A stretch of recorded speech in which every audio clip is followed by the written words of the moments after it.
All right, guys, welcome back to Taking Back the Block. I am your host, Ella, and we are here with a special guest, actually. Today we are here with Dr. Peppers. Hello. Hi. Thank you for having me, Ella and No Tay. Hello. problem. It's a pleasure. It's a pleasure. And as always, we are here with Dr. K. How are you? Hello. I'm fantastic. Awesome. So today we are actually going to talk about mentorship and foster care, actually, because that is something Dr. Pepper is fully invested in, and we definitely want to hear her story and what she has to share with us so we can share with others. So, as of right now, I do want you to introduce yourself and just tell us a little bit about your journey and what you've accomplished. Oh, that's a long story. I am Shalita Lisa Peppers, and Lisa came from my late father. He called me Mona Lisa, but he Okay. struggled with spelling my name. And so he also gave me the nickname Lisa, and it grew on me. And Lisa actually became sort of an alter personality as I got older. I started out in a home that I believed was happy and healthy, was in private school and all of that. Something changed. I noticed the change in my mom. I noticed her talking to herself at night. And I was a dreamer. So I used to have a lot of dreams of her dying and things like Wow. that. But I never knew what it meant fully.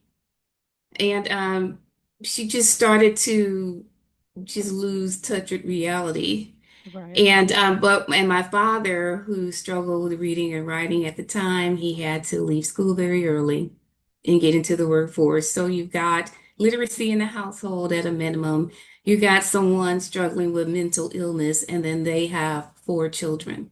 Wow. So my father didn't really know what to do with it, and their marriage was in trouble, and he left the home.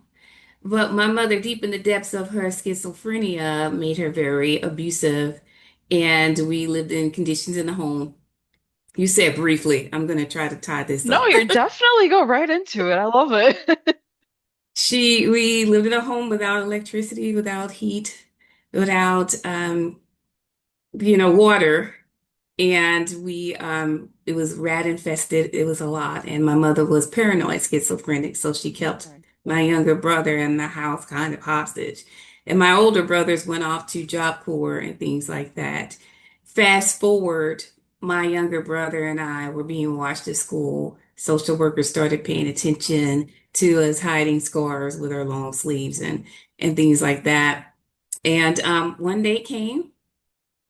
The police came to the house and said it was time to go. There's a lot within that story, but it ultimately led to Right. being removed from the home. And when you're removed, no one takes the time to explain to you really what's going on. It's you're leaving.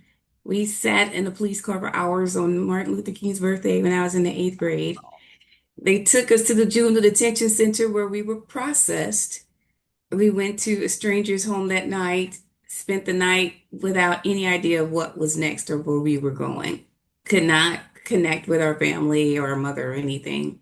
So that was an emergency foster home. And then we went to the emergency foster daycare the next day, where we were very blessed. 2 days later, my younger brother and I were placed in a permanent foster home, which is Wow. very unique for a 14-year-old and a 13-year-old. They really wanted me because they had younger children there, but they knew that I didn't want to be separated from my brother. Wow. And so in this environment where I adjusted very well, my brother did not. So I became the person that was the good girl, did everything I was supposed to do, try to keep the grades up just to survive. And you become that. You become this trained empath of being very aware of your surroundings and knowing immediately what you need to do to survive and thrive in an environment so that you can stay Absolutely. safe. And so that was middle school. Fast forward, high school, of course, dealing with that, you deal with a lot when it comes to self-esteem. And I struggled academically in school. Luckily, I was in what was called the Visual and Performing Arts School. And what was beautiful about that is that my father although illiterate, could play any instrument he touched. Oh, wow. And so he taught me the beginning of playing the piano. And even if we didn't have food in the home, he made sure he had $6 to take me to piano lessons where I trained Wow. under a lady from Cuba. Her name was Lenore de Castro. And from then I was competing in competitions. And so you've got this house that's dark, rat Wait infested. a minute. Hold up Yeah, here. like that Okay. is Time out. that's a Hold up. familiar name actually. So yeah, okay. I got plans for you now. Let's Yeah, go I'm with you. a classically trained pianist. And oh my gosh, I love That's it. Okay, sorry. amazing. Moving on. Wow. Wow. So as the caseworkers were coming, my parents did have an upright piano and I played on it. And so when my dad left, I knew enough to keep on practicing and learning until I started getting scholarships to the Conservatory of the Arts. And so there was this chaotic Get out of beauty. here. Wow. And so that was a big part of what kept me in the room as well. And that gave me opportunities that my younger brother did not have because I had this talent or I had something to offer to an environment that I went into. And so being in visual and performing arts schools, I was at a level artistically where they really couldn't teach me anything. So I just played for a lot of the performances and things like that. But I didn't really just I couldn't really identify or I didn't know who I was because you're kind of displaced. You're in all these environments that you don't truly belong to, you Right. know, but you do what you can to survive and people are kind and my foster parents were kind. Their children were very kind and very close to us. And so that journey with them through high school was okay, but my foster parents' marriage was in trouble. So they struggled a bit and what people don't tend to understand with foster care and kinship care. Foster care, these people are trained. You know, they have people that come in and check, but you're still crossing paths with people in their life, in their situation, and you're just placed in that. And in your mind, you're thinking, well, it was better than where I came from. So we can make this work, but they're still dealing with what they're dealing with. From there, I went into kinship care, which was living with my aunt on my dad's side. And this is another environment that's been thriving and going without me. And now I'm put into this environment that I was very, very much different from, very different from. And so that became chaotic. And so from there, it was college. And no one really supported me with getting into college. Nobody really explained it to me. I just know I needed to get away and I went on a partial scholarship to Carbondale, a piano performance major, and couldn't produce because as a music major, what people don't understand is that you still have health and gen eds and all of that to take. You still have to do what every other student has to do, but I had to practice for 8 hours a day as well. I had to be ready to perform whenever called upon. But I also had to work at a 24-hour diner because I didn't have financial support and no one made sure the financial aid was done right. And so I started to flunk out. So again, academically Wow. challenged, musically talented. That's insane. And that journey brought you to your company, Scribe Publishing. So tell us a little bit about that before I jump into our questions.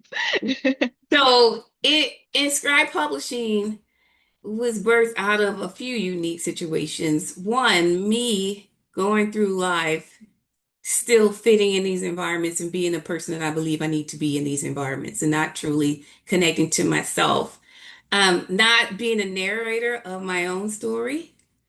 And once I started hitting my 50s, I realized, okay, Shalita Regina's daughter, Lisa Beast, and bringing the two together, I was losing who I truly was, which made me vulnerable in environments where people could tell me who they thought I was, and I would believe them because I just didn't truly know who I was. I mean, if you were to go to funerals, you didn't fit in any family or any side. And so I ran across some people at church, and one is Corey, who you're going to meet. And out of nowhere, we just started talking, and he told me he wrote a book. And I thought, I love people's stories, and I want to read his book. And I read his book, and his story mirrored a lot of my story. Wow. And I thought, you know what? And he's kind of going through what he's going through. He's becoming a young adult. He's recently emancipated.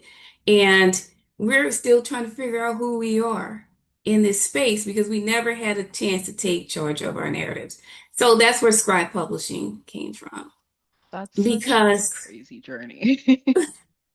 Well, Wow. yeah, when I think about it, when I was emancipated, I was pregnant. I was a single mom and I was just dropped off. And they were like, good luck. I went through an independent living program that didn't teach me anything. Wow. And they were willing to give me $300 a month, but it's not teaching me how to find an apartment, not teaching me how to do anything. You just dropped off, and you just don't know. You're just out there aimlessly. And I thought about it and I thought, okay, so we're going through this system. We're told what to feel. We're not asked how we're feeling. We're being Mhm. diagnosed. We're giving characters. We're given roles that we have to play to and act to, and then we become these adults. You hit young adulthood and you're dropped off into society, you know, trying to figure out who you are, and then you get into older adult where I am now, where I still kind of struggle a little bit with identity. So with Corey, I told him the world needs to know that you exist. And you tell your story, you own your story, you narrate your story, and together we're going to help do that for each other. And so Scribe kind of came out of a dream, and I had the dream and I ignored it, and I couldn't sleep for months. Wow. When I tell you cannot sleep, tossing and turning all night, angsty, watching the sunrise, wide awake. And Mm. God kept saying, you will birth this.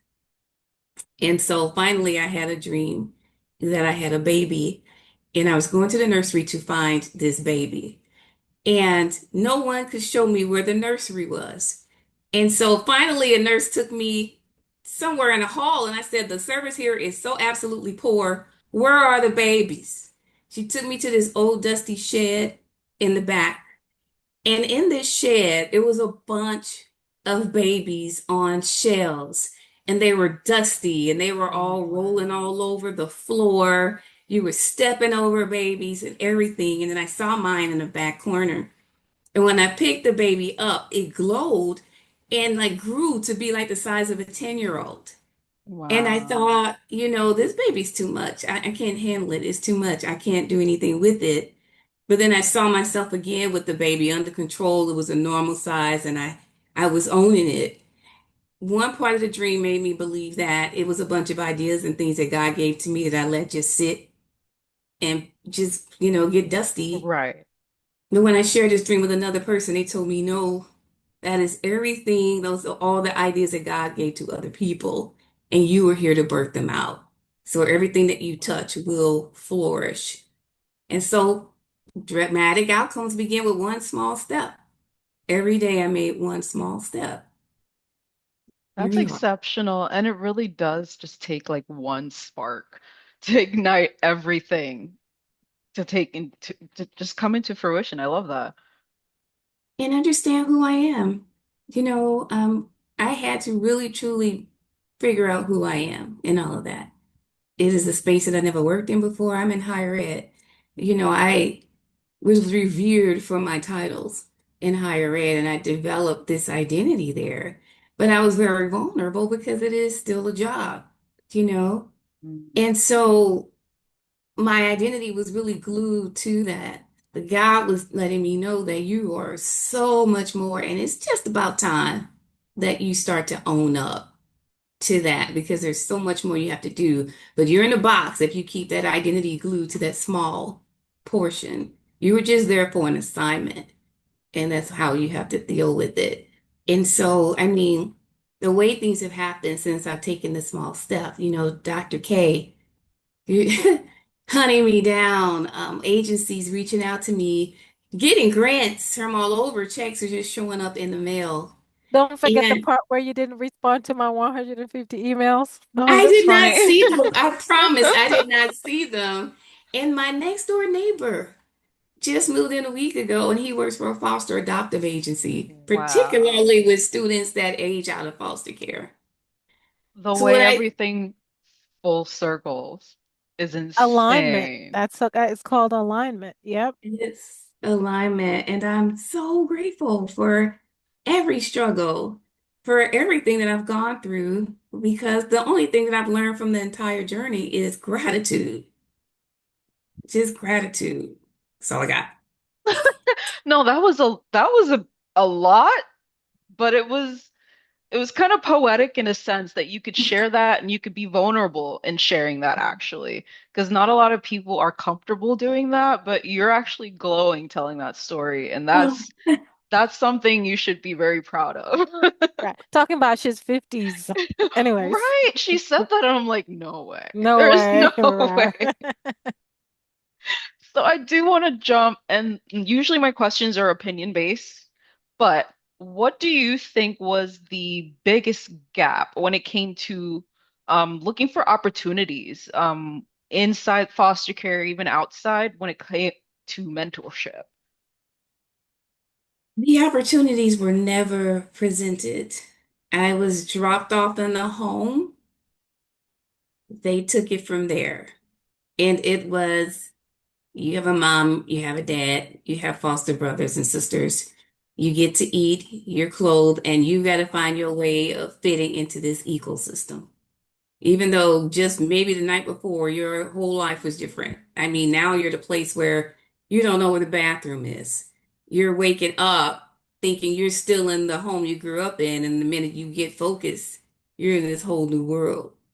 And I was grateful that my little brother was with me. At least some children very young go through that. Nothing's explained really. Only the process. This is what's going to happen next. This is what's going to happen next. I encourage you to act like you got some sense because it's very hard to place teenagers, and that was made very clear.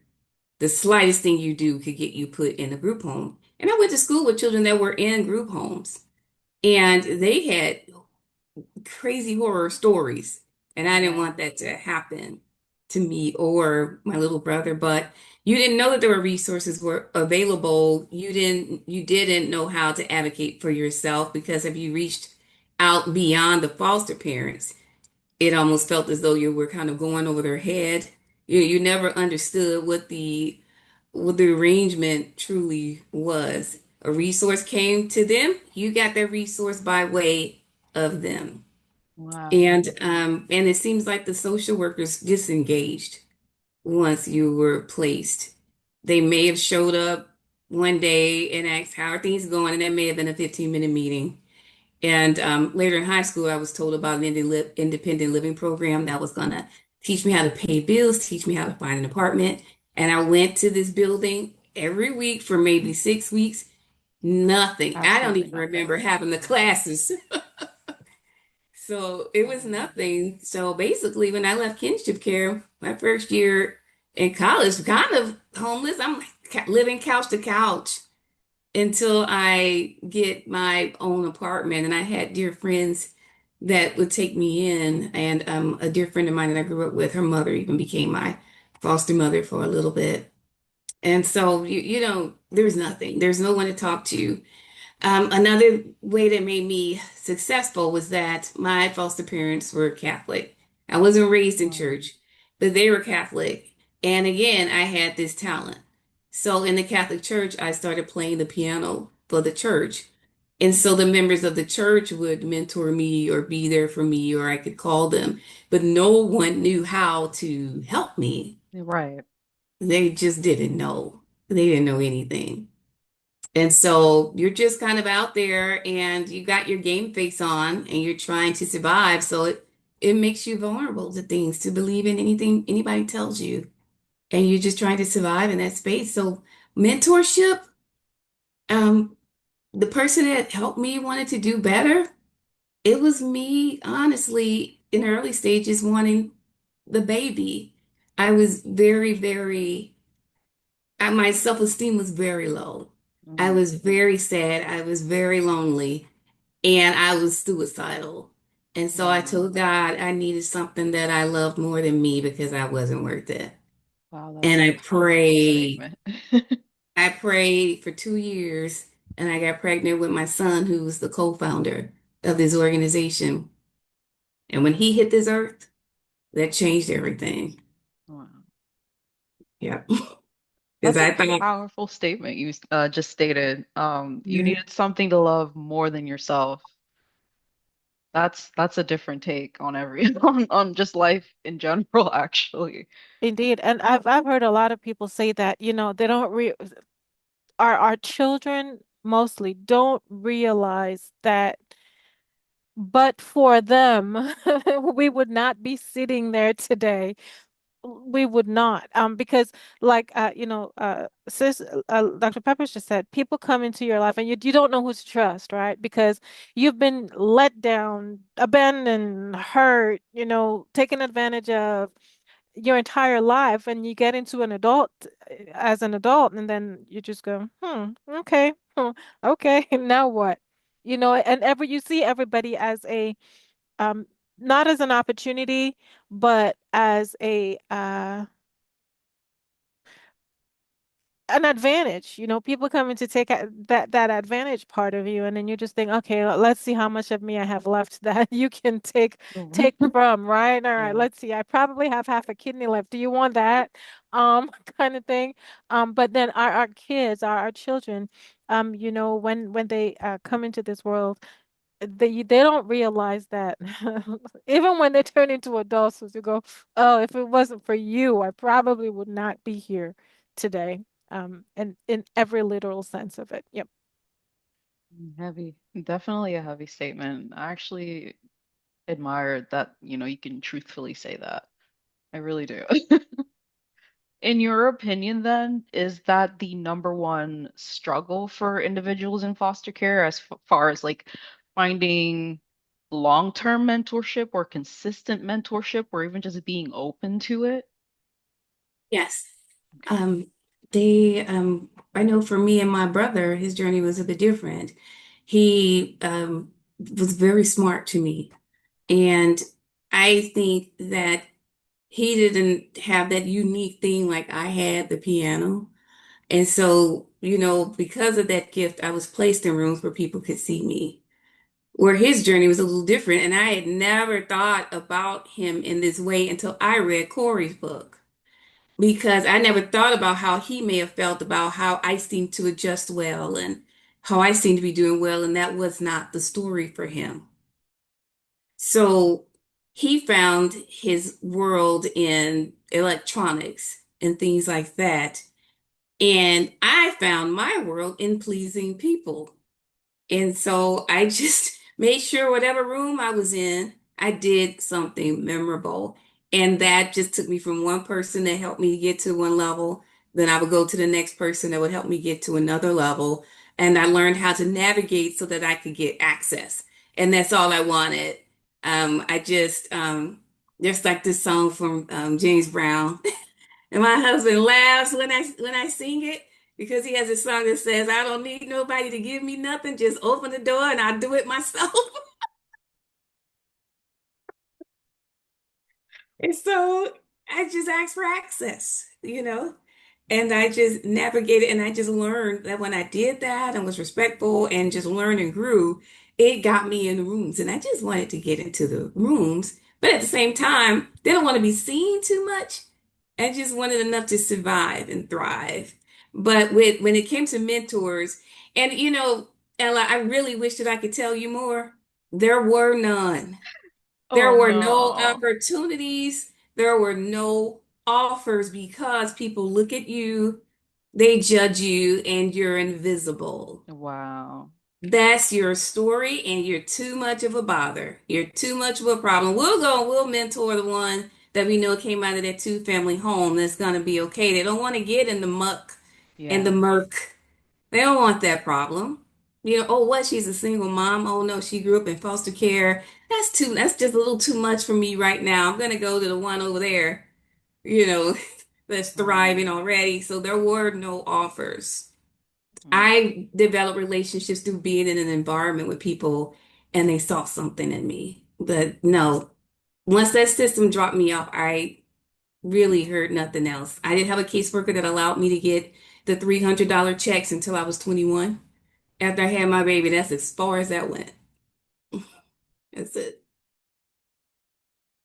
That's astonishing. I didn't know it was that bad because I do remember going to school with someone who was in foster care, and it was definitely a very difficult journey for her. But just seeing how she would navigate through high school was just it was outer word. I don't even know how to explain it. She was just a star in my opinion, because the way she would just push through school, you would never know there was anything going on the outside at all. So, Yeah, that's a lot of wow. children. There's a lot of children. They have no idea of what a child could be going through at home. I would say that I was very lucky. I was taken out of a home that was dangerous for me. Some children are not taken out of those spaces. And those are the ones I pray Mm. for more. You know, someone saw it, they took charge of my situation, they intervened. But I went to school with children who were being raped repeatedly by family members, Oh and nobody saw gosh. it. So you don't know what they're dealing with, and something inside you that has nothing to do with anybody else, it has to click. And you decide, I just have to do it for myself. And then you start to calculate and think about ways that you can do it. Children go through so much. Unfortunately, it's like the manuscript for life is never properly provided to them, Yeah. Yeah. basically. I Yeah. always say that, life quotes, those quotes that when you sit and think about them and they kind of push you through, they don't come from they don't come from the proper family homes. They come from people like Dr. Peppers, and Corey. They really do because you you don't have any option but to be strong and to push through. And when people say, well, how do you keep doing it? Well, that's all I know. That's all I've been doing my entire life. So really, it's not like there is an option A, B, or C. It's A, or A. Pick one. All right, I think I'm gonna go with A. How about A? A sounds good. Yeah, let's do it. Okay. That's very true, actually.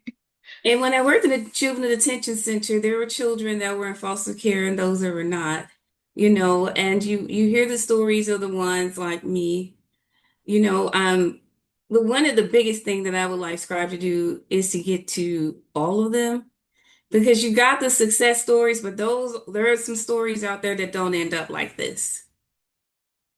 And those are the ones I want to reach as well. Because if we can get in there before we cut off ties from the system that's promised to take care of us, a system that's promised to keep us safe, a system that promised to educate us and look after us until you hit a certain age and they're like, now you got every opportunity everybody else has. No, I don't. I want to get in there and get to the ones whose story doesn't really pan out that way, as well as the ones that are doing well. But I want to get in there early and start to redirect the thinking, redirect the ownership of the story. Because if you know that you own your story, then you know that you are empowered to make the decisions that impact your story. But if you don't think you own it, then you're just tossed and thrown with whatever narrative someone looks at you and judge you and put you into. Well, that's how I feel about it. So you did explain that they don't really teach you much once you're done with the system, once you're out of it. So how can mentorship step in, and help address those gaps, those educational gaps, and even getting them ready for like careers or even picking a career path? I would say more literacy on it. I'm a research girl, like Dr. K. More research, relevant research, um, getting into these environments and getting to the children early, partnering with the Division of Family Services or any of these organizations that are out there, which is why so many are popping up. They realize that there is a gap out there. And I would say if there's anybody that wants to volunteer, anybody that would get in the system and not fear, not fear the heaviness, not fear the mess, because we've got to pull them out of it. That mess that was brought onto them that was not their fault. No child is born like that. So they were put into it by responsible adults. The responsible adults can pull them out, I believe. No, I absolutely. agree. I Yeah. 100% agree on that. So, oh, go ahead, Doctor. Oh no, I was just saying that, responsible adults, that's the key phrase here, responsible adults. Because and I will always go back to that tagline. At the end of the day, all we have in this world is each other. Um, we keep forgetting that the people that are around us are not always like us. And even those who are us were not always us. We all have a background, we all have a story, and sometimes we forget where we came from. And we forget that where we came from, there are others who we used to be there. So we have to make every effort to continue being responsible adults and not forgetting where we came from and remembering that at the end of the day, all we have really is each other. Because they have no one else. And if we forget that all we have is each other, and if we forget that where we came from, then there goes that. Very Saying go true. I'm not saying go out and get a foster child. As much as I wanted to do foster care, my husband didn't truly feel it, and I understand that, you know, but I could have done more throughout my adulthood. But I got wrapped up in this identity that I worked so hard because I didn't know what I was chasing or what it was that I was honestly trying to acquire. I didn't truly know. I just knew that I hadn't gotten there yet, and I didn't even know what it looked like. Mm. And now this day of reckoning is on me, where my soul can no longer sit in peace and rest until I do something. And so there's a call to action in my life in a way that I think will do real good internally, create and birth out something unique and strong in children that could have otherwise been lost, and help them to grow this inner power. And maybe it's an alter ego and you have a beast named Lisa, the Lisa's easy like Sunday morning, but what's in you? What's in you that says this isn't right? I know I am worthy of more. I know I am loved. And I deserve anything anybody else has and more because I am uniquely me. Wow. That's it. I love that. So, in your opinion, just like a food for thought question, we see in society they have like the brother system or the rent a dad system. So, do you think if that was available for you at the time, your now would be a lot different? I think so because I was a daddy's girl. I had all brothers. So I didn't really click with girls. I was a tomboy. So again, we're put in these little capsules of who we should be with. And so had they put me with some girly girl, I would not have connected. But if you would have put me with maybe a big brother where I found safety in big brothers because I had big brothers, maybe take me out to toss the basketball. I used to run and arm wrestle, kids, and I got in fights when I was younger. But I All right, now think I for, see why we get along. It's okay. yeah, so maybe I needed a big sister, but if, my big brothers were taken from me and I Right. had my younger brother. But I would have enjoyed like a big brother, but someone I can trust, the men, that's a tricky area. Right. But like a big, just, maybe ask the kid, do you want a big brother or a big sister instead of somebody choosing that for you, Right. Give you you that know? option. Right. Yeah. And I think a big brother would have been well, a big brother that would be my accountability partner. And Mhm. and catching me early on. When I got dropped off, I was just left. But somebody needed to be in there when I was 13, when I was 14, when I was going through it and helping me process. every phase of it. What's happening to me? Why is it happening? Did I do something bad? Why? Why am I being treated like this? And I'm noticing other people having very good lives. Why am I not loved? Why did my dad leave? Why did my mom hit me? Why is she sick? Nobody just really helped you process. They just said, but you have to understand because she was sick. Or you have to understand. And so the children are the ones that we always had to be the ones to understand. And Right. I grew up understanding. And as I was telling Dr. K, I kind of got to a point where I just didn't have any expectations of anybody. It just really shut down. But what saves me is that I just have this love for people, even when they treat me badly. And I, for a long time, didn't understand why I would still love. And now I know that it's a gift, but I can use that power for good. But just having somebody early on to just explain and help you process what's going on and where my positioning is in all of that. I love that. That's a true empath right there. That's a true powerful empath. I love that. In your opinion, because I'm sure policies back then were a little bit loose, I would say. Yeah, right. So right now, what are some policies you think that could strengthen getting more mentorship programs for people in foster care? I think things have just gone so wrong. In the homes, the private homes, and things have just gone so wrong in the facilities.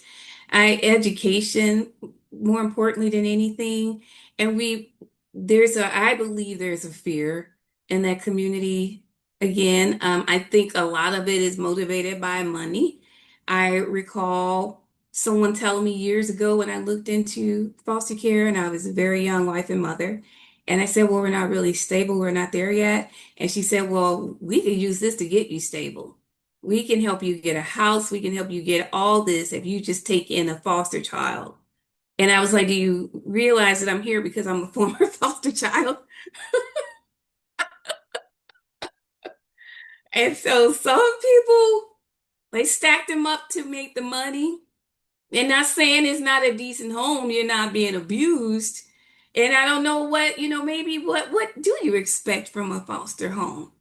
Should you expect to be loved like their own? Should you expect to have everything that you see their biological children have? You don't know. And you don't know if people truly care or they're just in it for the money. But I think the vetting Yeah. needs to be more stringent. People need to spend more time in training to truly understand it. And I think what the biggest gap and the biggest struggle is kinship care because they'll drop those kids off to their families, their kin, and that may have been worse than the foster care Mm, situation because the systems are not training the kin. They're dropping them off and saying, that's your cousin, and you're good. But you've educated a foster parent for months you yes. know. And so I would say things got worse for me when I was placed back with my kin because they just didn't know. And I just got dropped into their situation. Mm, And so just more training, advocacy. And I think that's the thing because what I felt most during that time was that I just did not have a voice. Nobody particularly cared about how I felt. So giving that population of students, giving a voice and bringing out the research, the qualitative research to get an idea of what they're feeling, what they're experiencing, making it inform the education. How do you educate social workers? How do you educate people that work in this space better? And, we can't just be a bunch of matrices on a spreadsheet. We can't be about moving systems and moving workflows. These are lives that become productive citizens of society. They become a part of sustaining our society. And I think the system has an advantage because you don't have the children that you've not taken from the home. You don't have the children that you're not intervening with, but you do have the ones that you did intervene with. And so I guess the word I have to say is do better. That you said that. That's like my biggest, that's my slogan. Just do better. Just do You know, better. please do better. I love that. But you were going to say something, Dr. K? Yes, I because I what it hit me one of the things that you just said that should you be expected to be loved like their child or something. That gets to me a lot because one, if you're going to be intentional about becoming a foster parent, the word itself says parent, and a parent is a protector. Or is supposed to be a protector. A parent is supposed to be someone who loves you and cares for you, protects you. I no, it's not a joke. I tell people all the time, I'm my son's John Q, so I only have one heart. So if anybody needs a heart, there's no dibs. It's like John I'm Wick. look, I can help you out with half a liver, kidney, something, but if you're going to become a parent, foster or not, whether or not you're getting paid, the mere fact that you tell somebody, I'm going to take care of you. And I'm sure they sign all this paperwork. Yes, they go through training for however many weeks they do that. And then I'm almost certain that's all part of it, bonding and learning your foster child and all of this and all of that. Adult child, responsible adult, okay? Child, foster parent, foster child. So irrespective of whether or not they're yours or not, I think you have to, you should expect to be loved and treated. I'm not saying that they should neglect their own child, but you should never see a child and see a foster child. You should just see a child. And I think that is one of the biases that we live with in our society. It's almost like justice. We keep saying that we want to see justice or we want to see all of that, but we see justice through human eyes. And human eyes are our own eyes, and our own eyes are biased eyes. Yes, they Um, are. and unless we can see past those biases, then every child that, is placed will always be a foster child instead of a child. So yeah, that's all. And just adding on to that a bit, it's like you said, you're a parent, and that's a big phrase, but it's something you willingly signed up to do. You willingly made the decision to be a parent to someone who is in need of one. So that alone should void out any biases you already have. Yeah. I'd say what I'm most grateful, I was very grateful for my foster parents, but what I was most grateful for were my foster siblings. Wow. Because if I were to say in that environment where I felt like I belonged to them by blood, it was the children. The big brothers I got out of that, the sister I got out of that, who I can call on today, where I felt where adults had a lot going on. The children were there. They spent the most time with us. They spent the most time getting to know us and opening up their home. Because you think about the children there, you just brought a bunch of people in this house and they're looking like they have issues. How are we supposed to handle that? But my foster siblings, wow, they made all the difference in the world. They did.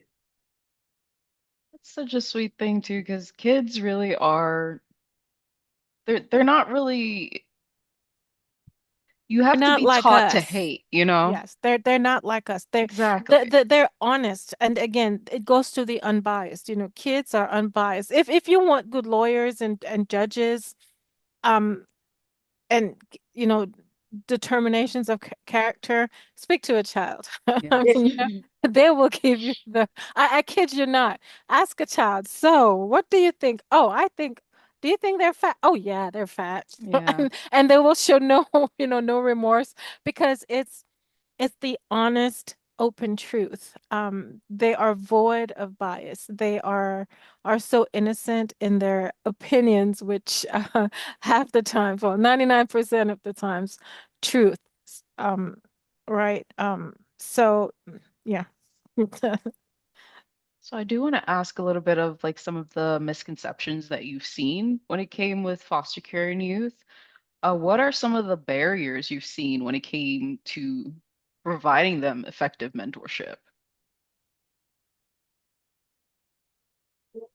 Just don't think the offer, I don't think they know that it's available. And now this was years ago now. Right. I'm in Right. my 50s now. I can only speak to what was happening back in the 80s, at that time, who knows? But it wasn't offered. I didn't know it was available. I felt that I was placed and I was good until I wasn't. And then I knew I could call my social worker, and if something needs to happen, she would help me adjust to another environment. And if that worked or worked, I just don't recall. And it seems to me that the closest relationship is with that caseworker that's assigned to you.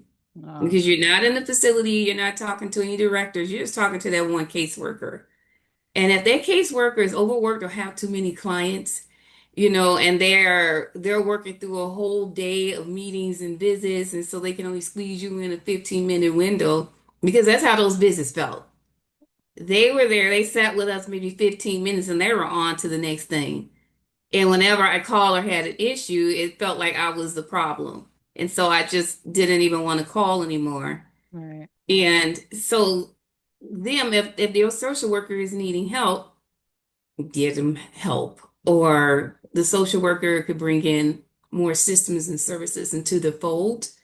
But at that time, I just didn't know it was available. I'm sure I would have taken advantage of it. And so I think that's where the gap is, the gap in knowledge in the children knowing it's available. Also, I think mentally, which is why I think journaling or story writing helps, because I believe that children need a safe space where they can share or express what they're experiencing without worrying about an impact it may have on their environment Exactly. or impact it may have on where they are right now that's safe. Um, we're oftentimes told, I was told a couple times by foster parents, don't say this when she gets here. Or when I moved in with my kin care, my family, don't say this, so we're told what to say, we're told what to feel. But if we have a space where we can just be completely honest, I don't understand the process. How do I process it? I'm really scared. How do I process this? I want to go back home to my mom. How do I process this? You're telling me you just can't. It is dangerous. I Mm, don't understand that because all you know is what you were raised in. And so to you, you're like, that's just another day on the job. But right. no, you can't go back there. That's bad. I don't understand. Or maybe draw a picture. How are you feeling? What is this looking like? And just monitor. Today, draw this picture. Tomorrow, draw another picture and see if that picture shifts. Are we doing something right or are we going back the other way? Just to get in there and get them to talking, get them to expressing so that they can process. And I can imagine that is hard. I was willing to talk when I was younger. My younger brother was not. So I spoke for him. And after a while, then he was able to speak for himself. But it was because I felt I had to protect him in court. I had to go to Exactly. court. I had to testify against my mom, but I think just giving them some space where they can really talk and not worry about being diagnosed. Or being judged or being mistreated or Yeah, getting that negative impact from yeah. you pull them into a meeting 5 minutes, you've only known them 5 minutes, and they're diagnosed and given medication. Wow. That you're telling me who I am. You're telling me that I have attention deficit disorder, or I just left an environment where I was probably beating with extension cords. And I was able to go to school and function and do all of this. But the minute I get in your presence, I need a handful of pills. Right. So it's just, we just go into these environments where we're told to be who we are and what the conditions are that'll keep us safe. If you go here, you take this medication, you'll stay safe and you'll stay in this place. And then you go to the next one, and then you go to the next one. And then you become this adult that's either fighting hard to get to wherever God knows that is, or you give up. Wow. Do you believe that if former foster youth stepped in to be like that mentorship buddy, do you think their journey would be a lot better? And this is, we can talk about like current, because I know the system is probably still broken. There's still a lot that needs to be fixed with it. So if they see former youth, former foster youth, do you think that gives them like a safety barrier, makes them feel confident to even take that step to find more mentorship? I do, and that's a part of what Scribe does because it will ultimately blend into what I call Scribe Academy. You become a Scribe One, and that's where you'll get your journal, a safe space with a former foster care youth who is Amazing. emancipated, who is thriving. And then from those journaling exercises and workshops, you can make the decision of whether or not you want to turn your journals into a manuscript or a book. And that's where we ask the question, what do you want this book to do for you? And what do you want it to do for people? Because it's important to know what you want it to do for others, but what do you want it to do for you? And so you've got this former foster care youth helping you to go through these journaling practices. If you decide to make a manuscript, then you work with a writing specialist to get that manuscript edited to the publishing stage, and then we'll publish you. And when you're in those different things, so scribe one is you getting the mentor, your journaling. You become scribe two when you're building your manuscript. You become scribe three when you publish. You become scribe four because in scribe four, you're mentoring the scribe ones. And so we're building this community of former foster adoptive care youth to come back and help the ones that are in their system process. And Oh, there's some comfort in knowing somebody experienced what you experienced because if you've never experienced it, I don't think you're going to really reach me. very You're true. not. I don't care. You could have the best intentions in the world. You can be you have love oozing out of your eyes. But if you have not experienced what I experienced, then I'm already going in with a block. And I'm already thinking, okay, I need to be calculated about the things that I say because I'm not safe in this Right. space. It kind of puts up that barrier instantly for them. I definitely understand that. Yeah. Definitely understand that. If you could measure, or actually, I'm gonna rephrase it. How do we measure the success of mentorship programs for foster youth as far as like graduating, finding employment? How would you measure that? Oh, you could do it that way, but I also think testimonials from the ones who benefited from it. And I think the testimonial would be more than what I got from it. I'm so grateful. I think there's another tier to it. What I got from it, how grateful I am, and what I plan to do with it because there is a call to action to anybody I believe that received a service or a benefit that helped them to get to where they want to get to. So we have a lot of, oh, I'm so grateful. This was so great. What I plan to do with all this great is to pay it forward and go back and help the next person and just keep that circle going. And I just believe that that'll make a difference. Amazing. And then with the, because you said you did lack a bit of like confidence, you felt like you were alone, sad. How can mentorship play into that as far as like teaching them to be confident, to be willing to discover who they are and stop following that manuscript that they just, plop down on you from the jump? Well, it's deep-seated. I mean, a lot of my self-esteem issues came from my mother. I was the only girl. She was my mom.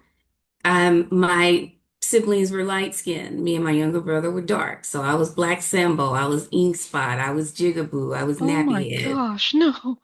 And so when your mother's the only thing in the house that you relate to, and so I didn't feel beautiful until the first guy told me I was pretty, Oh and no. that went away, and you're just vulnerable. Yeah. And I can't say I had gotten into any environment where I felt beautiful, just because of who I am. I felt that I got those opportunities because of what I was willing to give and do Mm, to be in that environment.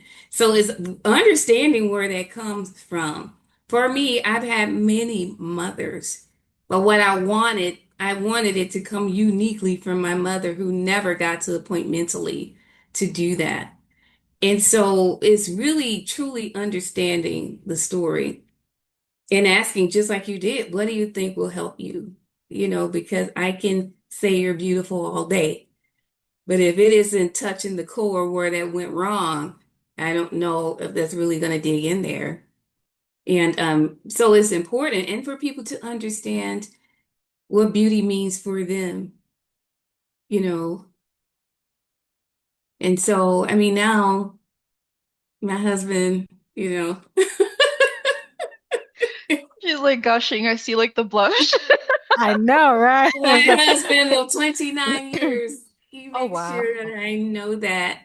And that's where my home came from him. Oh, And he cared. He just cared. If I said, I don't feel pretty, he was like, oh, what do you need to feel pretty? It's like, stop the press. hold Let's on. fix that. I'm so grateful. And I actually dated him in high school. I was in foster care when I dated him in Wow. high Wow. school. And then we broke up and we crossed paths again a little bit later. Oh, wow. But if you understand what beauty could be and what it looks like, then you can receive it. And I didn't understand it when I married him. I did not. It had to grow on me through the love for him and the love for my children, and then beauty just began to look differently for me. Right. It blossomed. So I typically always ask reflective questions. This is just my thing. But I have two for you actually.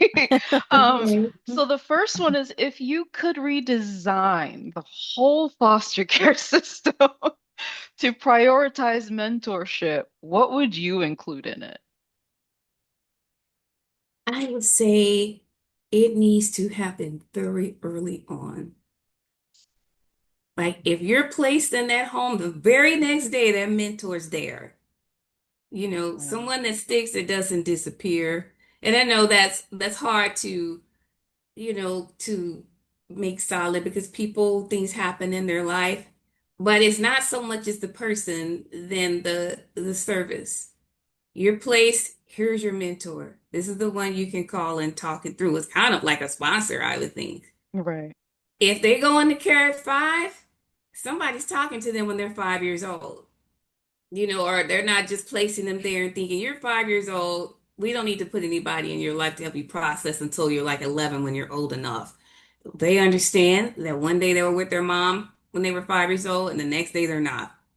So there needs to be assistance with processing and having an advocate, a true advocate to give them a voice is early on so that it's kind of, I think of it like a word cloud.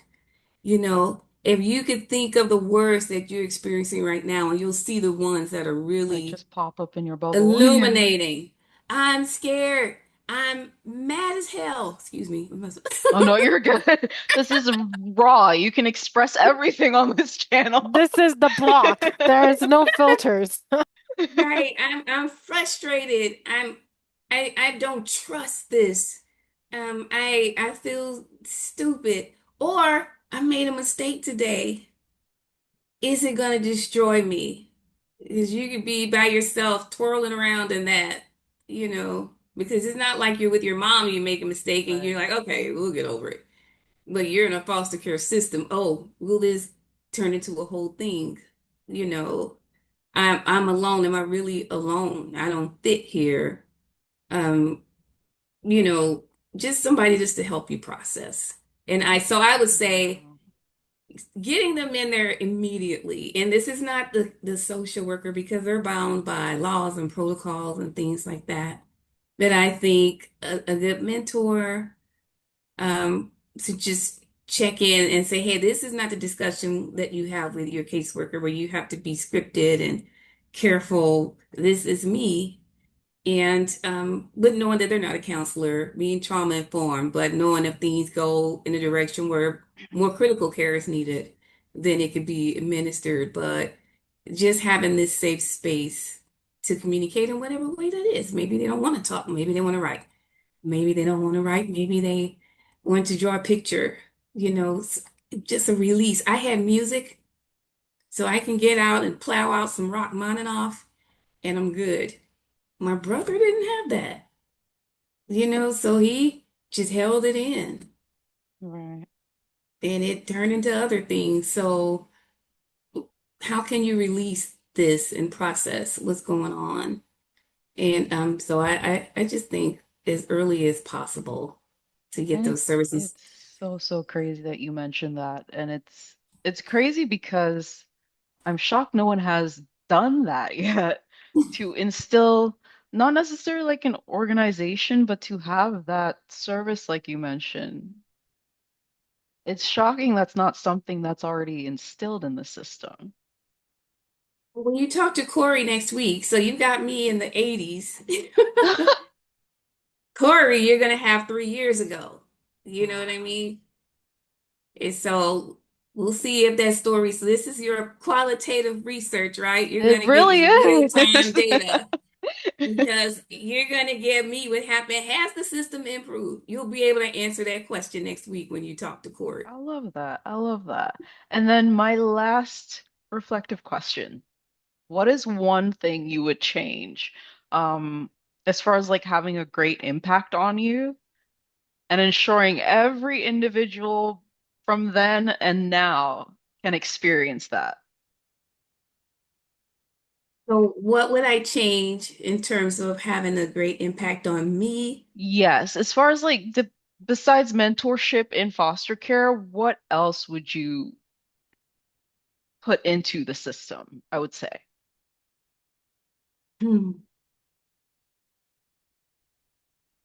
that's a really good question. I would put into it. It's a really good question, and it's probably why we're so challenged with it today.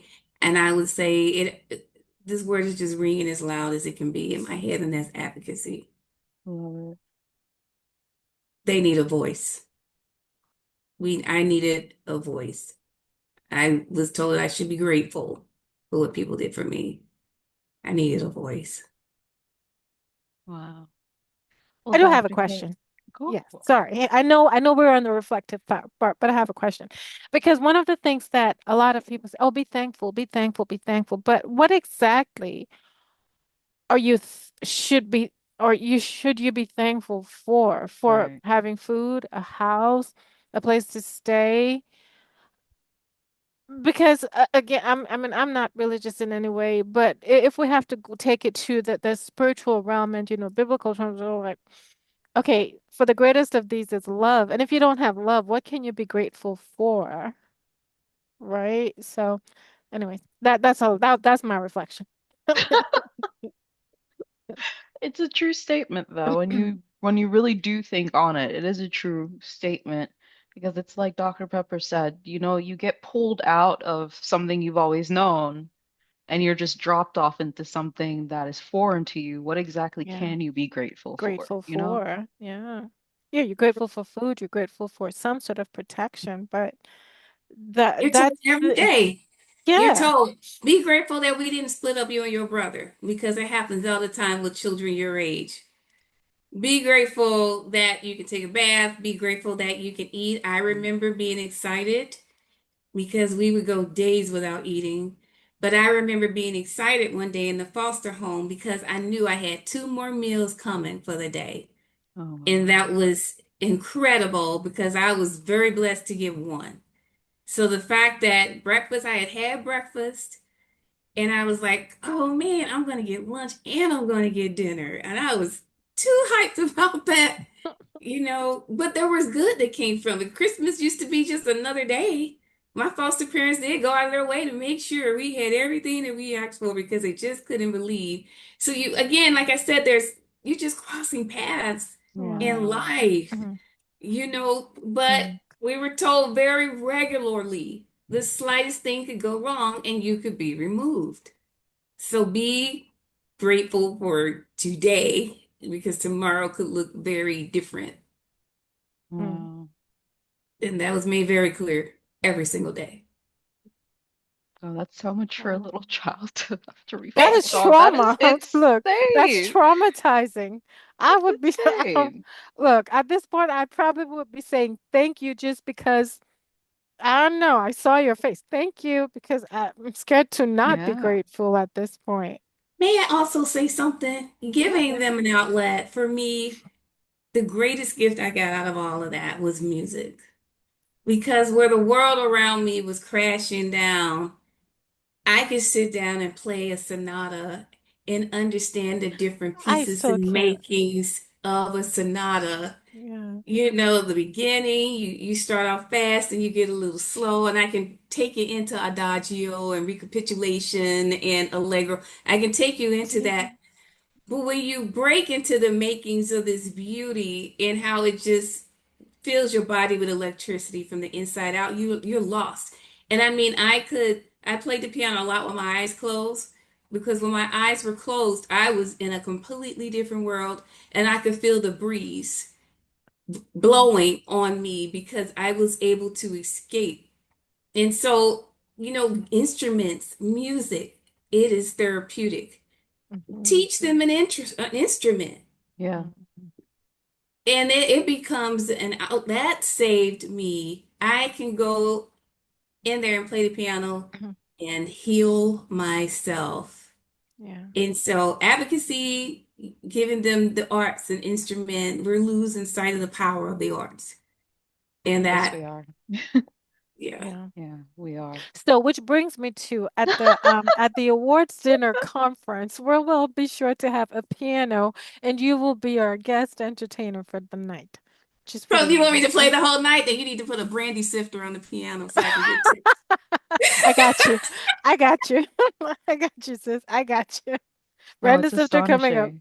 Mm. That's I astonishing. know. Oh my God. I think I'm already seeing how I'm gonna put you in there in the agenda for the awards dinner. So I have to make special this event. one, okay? Because Yes. I love singing. I'm not the greatest, but I love singing. That's like my go-to. I'm mad, I sing, I cry, I sing. Everything is singing. So Yeah.